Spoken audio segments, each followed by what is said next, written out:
One of the core mandate, core responsibility of the ICRC is to develop and promote the law of armed conflict, the law of the international humanitarian law.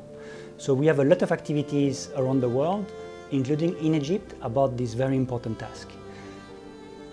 In Egypt, we have activities with the Ministry of Defense, and it's going very well. We can really see the Egyptian armed forces being very interested, very enthusiastic, very active in always improving their knowledge about international humanitarian law. What we have to realize is that the law of armed conflict is evolving with the development of the conflict around the world. So now we have new technologies, new weapon systems, we have new situations, and of course it's always important for armies around the world to understand how the international law applies to these new situations.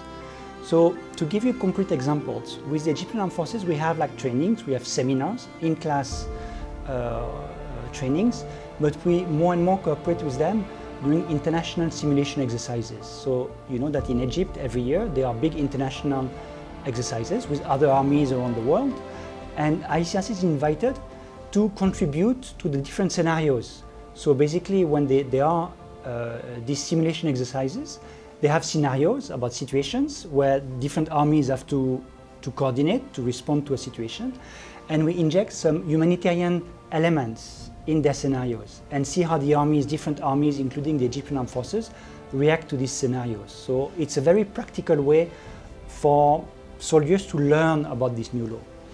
Another example I can give you is regarding naval warfare, because this kind of situation were not very frequent over the last few decades, but now with the war in Ukraine and the evolution of technologies with underwater drones, armed or spying drones, it's very important for armies around the world or navies around the world to know what are the applicable rules regarding these new situations. And the ICRC is supporting the Egyptian armed forces, including the Navy, to be able to understand how these new situations are covered by international rules, covered by the law of armed conflict.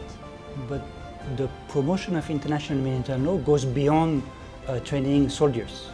We have a lot of cooperation with the Ministry of Justice, and in particular within the Ministry of Justice they have a National Commission on International Humanitarian Law.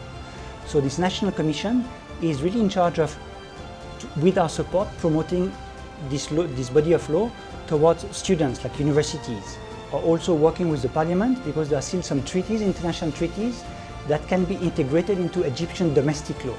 So there's a whole legal work being done through the Ministry of Justice to integrate even more international norms and treaties into Egyptian domestic law.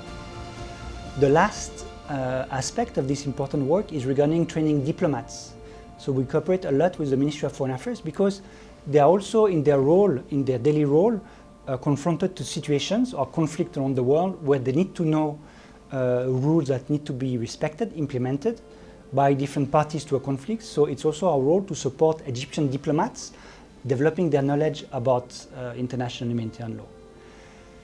Finally, we have a regional team based here, because this regional team is really in charge of training all the Arab diplomats and legal experts from different Arabic countries. So we have these regional events organized in Egypt or in other countries of the region, where we bring this group of diplomats together and they can exchange among each other. So it's much more interactive in terms of learning, but also exchange of experiences.